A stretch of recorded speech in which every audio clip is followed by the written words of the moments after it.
and thank you for having invited me here, and it's a pleasure to talk with you. In very few minutes, I'll give you a sort of a quick picture of some of the things we know about health effects from exposure to air pollution. So going back 30, 40, maybe 50 years, we had very, very serious episodes of air pollution. This is in Pennsylvania, it's in London, New York City, and so on and so forth. And even today, in some parts of the world, we still have these really severe episodes like in Beijing in 2016 or Delhi in 2017. And this picture hasn't really changed a lot in some parts of the world, although it is better in other places. So why do we really care, right? And let me take you back to 1952 to London. And here, there was this fog episode in the winter. And people were using coal to stay warm and for other cooking and for other activities.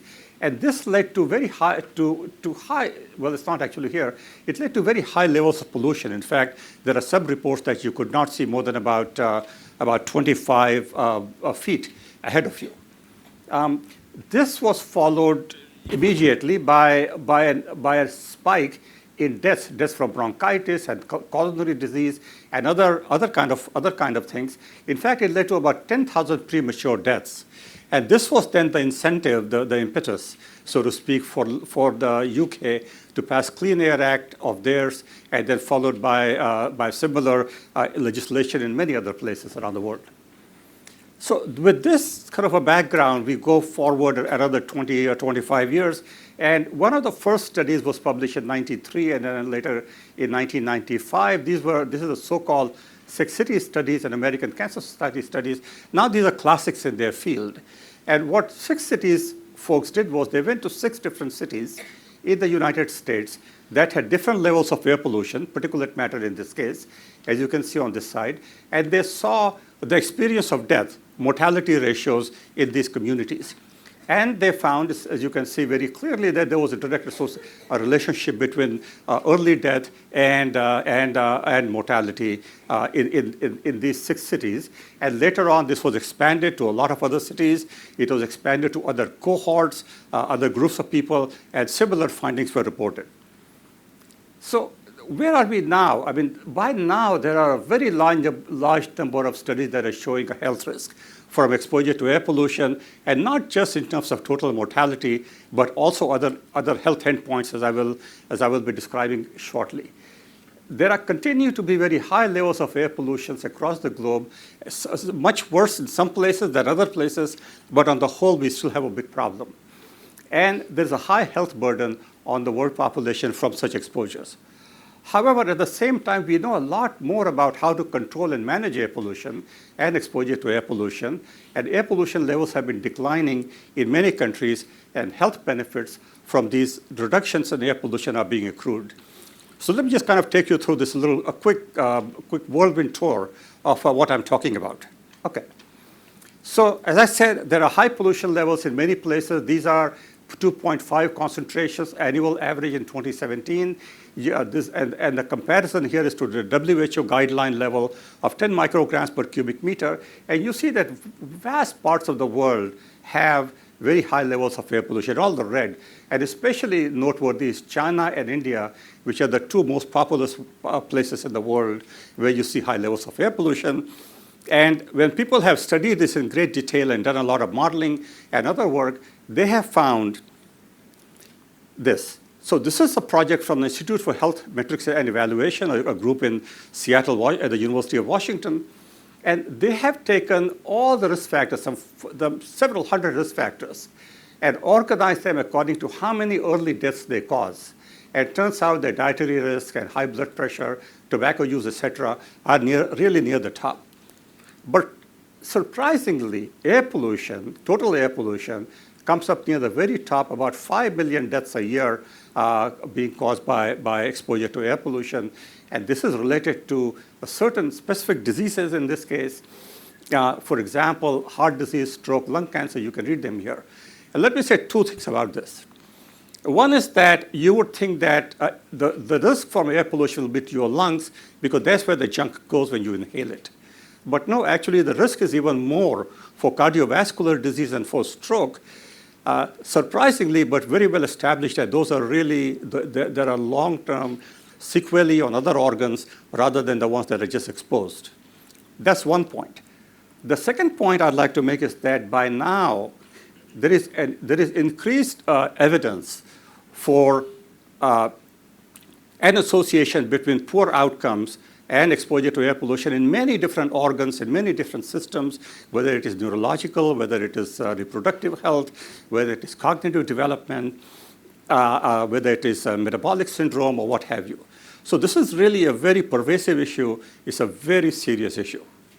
And indeed, as I think Patrick mentioned in the morning, 9 out of 10 people around the world live in areas that exceed the WHO guideline for air pollution.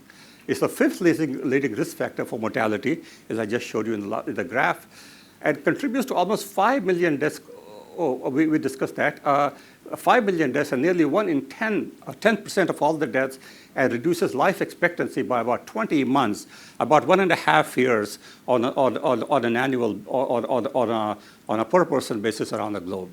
Okay, so this is really a serious issue. It's not a trivial issue, and I'm very glad that steps are being taken here in Hong Kong to work on this to help people reduce their exposures.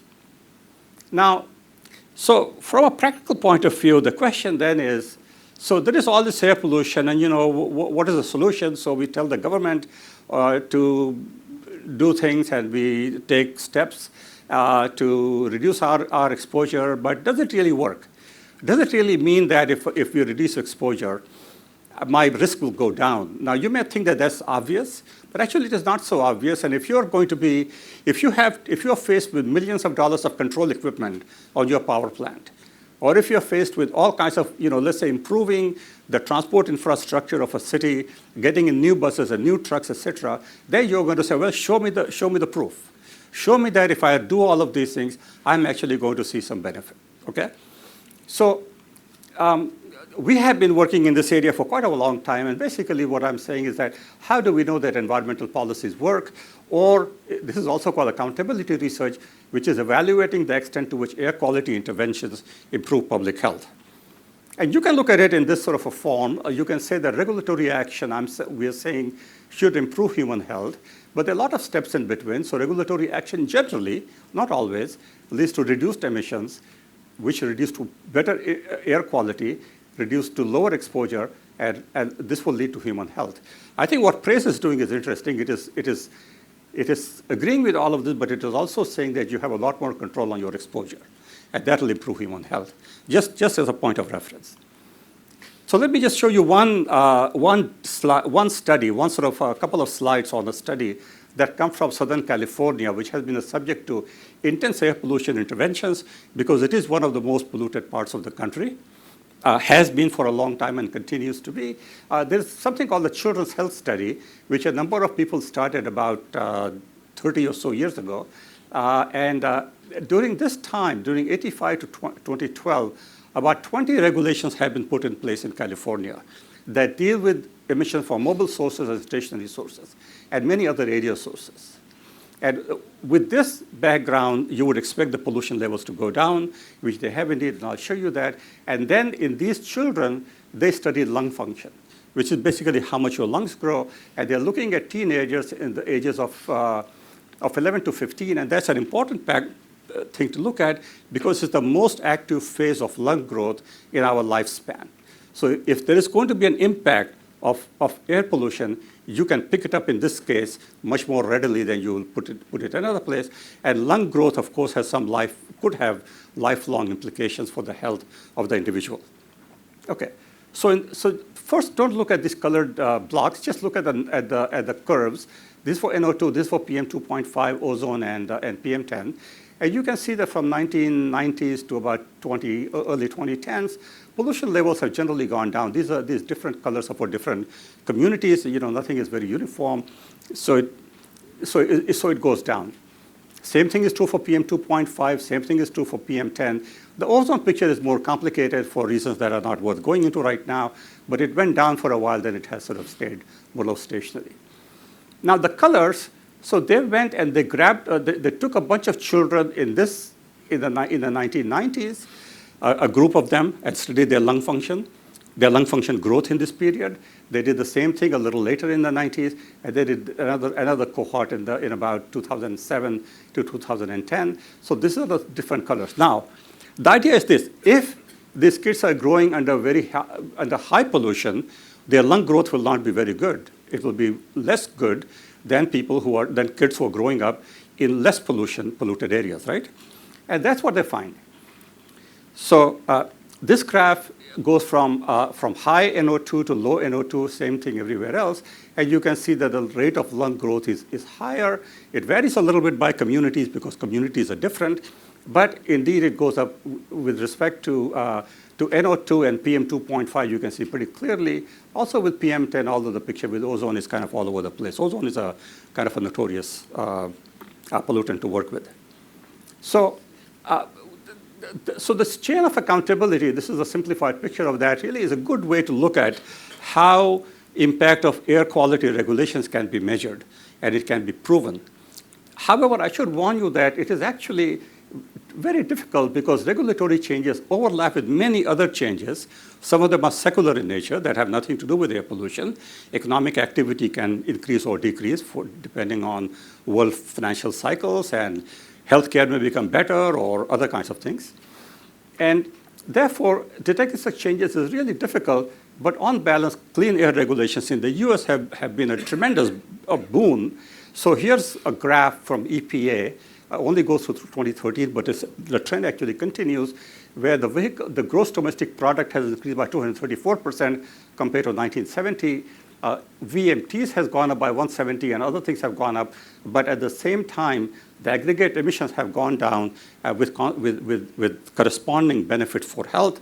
So I just want to show you two slides about Hong Kong. One is that the levels here, PM2.5 levels have been going down steadily for quite a while, for about 15 years.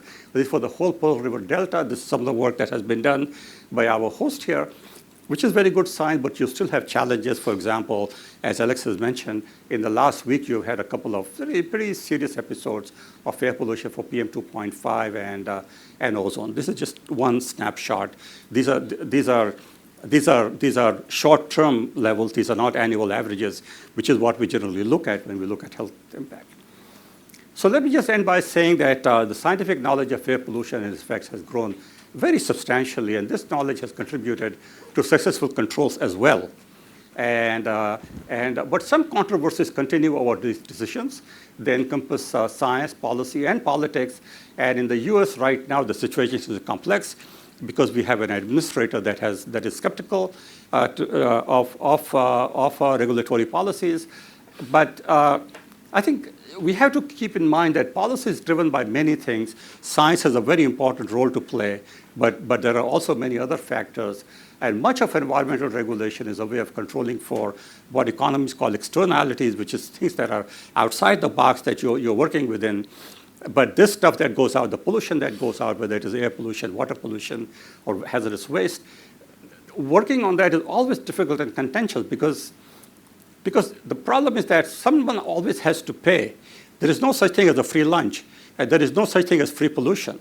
It'll go out in the air, and either the citizens will pay, you and me will pay by having poor health and by paying for it in other ways, or the pollution maker might pay, or the government might pay, depending on, but there is a cost, and we have to keep in mind that ultimately we are fighting against, we are really working on these kinds of things to keep our cost as low as possible while maximizing our benefit as well as possible.